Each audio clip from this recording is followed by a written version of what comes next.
So quick out of the theater review for Smile 2. So I went into this hearing a lot of people say that they like this one a lot more than the first one. And as someone who just likes the first one to begin with, I was kind of curious what that might mean for me. And spoiler alert, I did also end up liking this one a lot more than the first one. It's kind of ironic because I had seen more negative reviews about the first one coming up to this second one coming out. And they were views that I didn't necessarily agree with. But when I like recontextualize them through what this second film does, I feel like I agree with them a little bit more. I still don't agree with like them in terms of like how extreme I've seen people have those opinions. And in terms of like, it's just weird to think that people were able to have those opinions without like the context of what this second film does, when that's the only way I even came around to agreeing with them. But the main negative opinion I've seen I'm referring to is I've seen a lot of people say that they think the first one is just really generic and procedural, and I still don't know that I agree with the generic part, but I do, after the second one, think I agree a lot with the procedural part of it. The first one does feel very procedural compared to the sequel, and when you combine that with the fact that I feel like the way the first one starts out just feels kind of cold and disconnected from the messages the films really want to get across in the first one.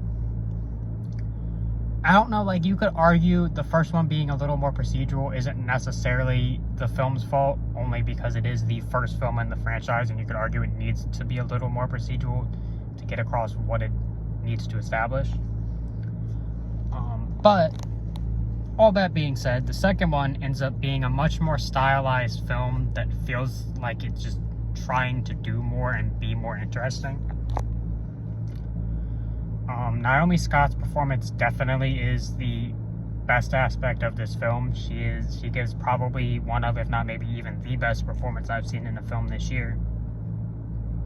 So her performance is great. I'm blanking on her name, but whoever plays her best friend in the film, her performance is also great.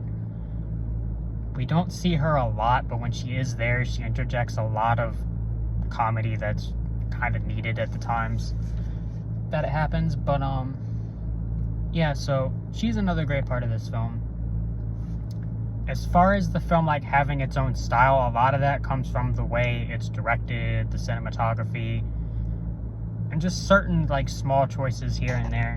One thing I noticed is that in the third act, when we get to the point that we see the creature, again, that shouldn't be much of a spoiler, I'm sure you can guess that would happen. I noticed that it kind of feels a little campy in this film, and it kind of made me recontextualize things I'd seen previously in the film, and I kind of think there's a lot in this film that is a little campy at times. But what's funny is it's able to have those like campy and like funny moments, but then at other moments for a brief moments feel darker and more terrifying than the first film. So it's just fun and interesting that it's able to handle all those things and make them coherent. I do kind of like the direction the third act and the end of this film goes in. I feel like as far as like trying to make theories about how everything works, it kind of was a fun third act, because like some of the theories I've seen in my head, it kind of feels like it solidifies them a little bit, but it does seem like we will most likely get another film, and so there's not really much of a point in sitting here and thinking about what is and what isn't, when we'll probably get better answers later. But regardless, as far as that goes, it is a fun third act, fun ending.